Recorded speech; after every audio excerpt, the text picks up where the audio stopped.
Hey guys, Brian here. We're back in the kitchen with Chef Dan. Today we got some sea bass for you guys on a quick, easy meal. Let's go to Chef Dan.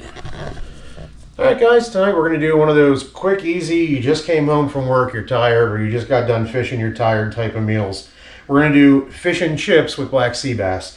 We're going to start by chopping up some plain old Yukon Gold potatoes to make our chips. I've already pre-cut some of them. I just start by cutting them in length and then just cutting them into a nice manageable, kind of almost a steak fry kind of size. Doesn't have to be precise. They're going to cook well either way. Now I've already got my oven preheated at 400 degrees. We're going to run these for about 45 to 50 minutes at that temperature. We want to kind of make sure they get good and cooked and have a chance to fry up a little. We're going to drop some olive oil on these bad boys so that they're nice and covered. Toss that around. I always wear the glove because I get tired of digging olive oil out of my fingernails. Now this is just Key Largo seasoning. We actually get this from a local restaurant and pizzeria. They are fantastic. It's down in Salisbury, called Specific Gravity. So we're going to take that. It goes great on any kind of potato. It's good as a wing seasoning too. So you can see we're just mixing these up, getting that seasoning coating on there. And then I have a pan with some parchment paper. We're just going to take that, spread these evenly, and then they're going to go in the oven for about 45 minutes.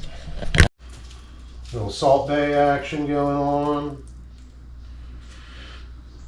You don't have to go to Florida to enjoy Key Largo, kids.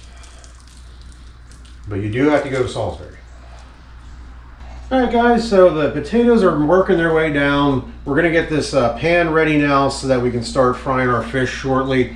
So what I'm going to do is just put some canola oil in here. I'm going to just float about maybe a ½ inch in the bottom. It doesn't have to be swimming in oil. We're not trying to fully submerge the fish. So we're going to let that get up to temperature and then we'll start dipping fish. Alright guys, so we've portioned out our fillets. We've cleaned them up. This is our beautiful sea bass ready to go. And what we're going to batter dip that in for our pub fry, I've got some Louisiana brand, I do like theirs, New Orleans style fish fry. This can be done dry or you can make it a wet mix. And I like to throw a bottle of beer in there because it makes it everything better. Now we're just going to mix that up until it becomes a nice mixed batter. And then that's what we're going to dip our fish in once our oil is hot. Our oil is ready. You can tell a couple of different ways. Some people sprinkle flour into it. They'll see it kind of bubble up. I like to just I have some bamboo mixing spoons. If you stick that in there and you see it bubble around the base of it really quickly, then your oil is hot enough for frying. So we're good there on that one. So what we're going to do is just take our pieces of fish. We got our batter here. We're just going to get them in there, get them coated good. And then we'll just go ahead and lay them gently into that oil so that we don't end up wearing any of it. We'll go ahead and do this for all our pieces.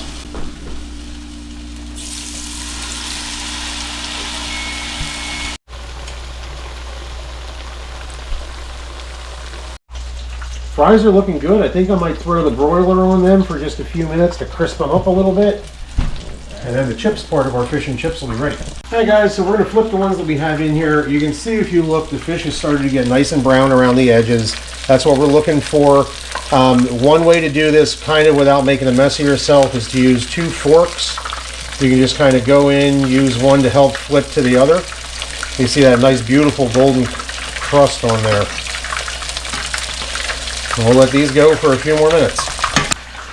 Sous Chef Fergus, would you like some black sea bass sushi? Oh, good job. You want some more? Yay! So to take them out, I'm going to actually use my fish spatula and the fork just to get them up and on here. You can see these guys look absolutely phenomenal. So we're going to get these guys out and then we're going to put the next batch in.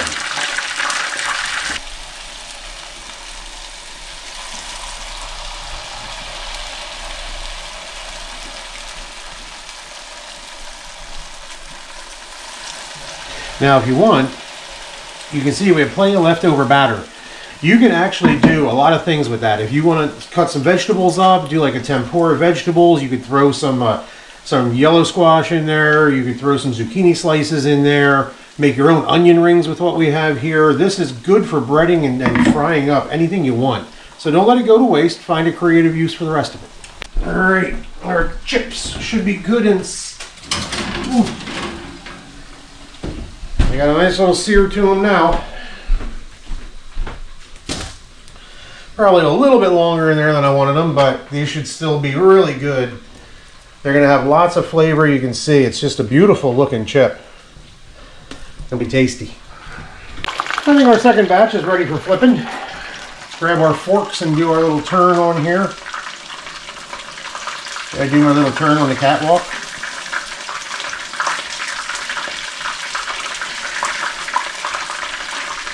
Yeah, these are looking really good, guys. Alright guys, we're going to get these out. Time to get these off the heat and get them ready to be eaten. So you can see, I just have them on a wire rack here, that way the grease has a chance to kind of drip through and drip off of them. It'll just make it a little easier to eat. A little cleaner.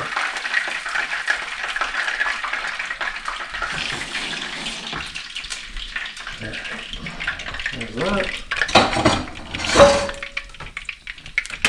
Boom.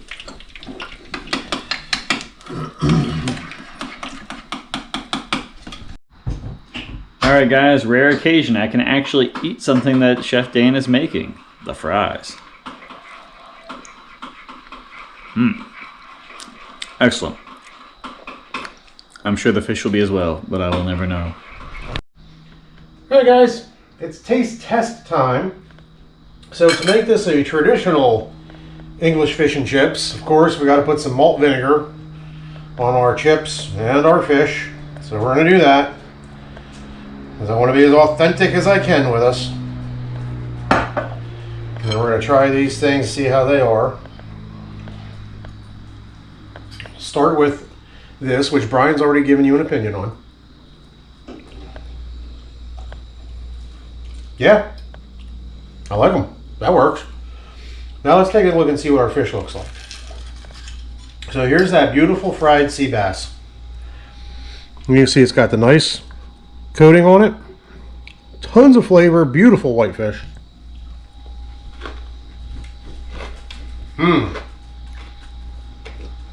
Absolutely awesome.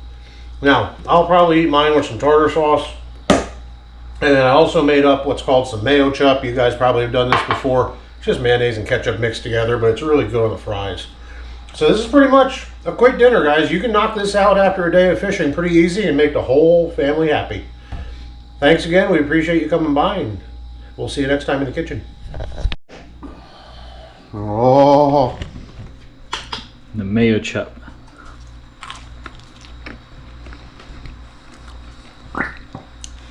Gotta tell you guys, I'm pretty excited to actually get to eat something for once. this is really cool. I actually made something that he can eat, which is amazing. So we are going to do a surf and turf cook for him. I promised him I got to find something fantastic that I can do just for him while the rest of us tear up this awesome seafood. Alright guys, appreciate you watching. As always, please like, comment, share, subscribe. Just helps continue to grow the channel so we can do more for you guys.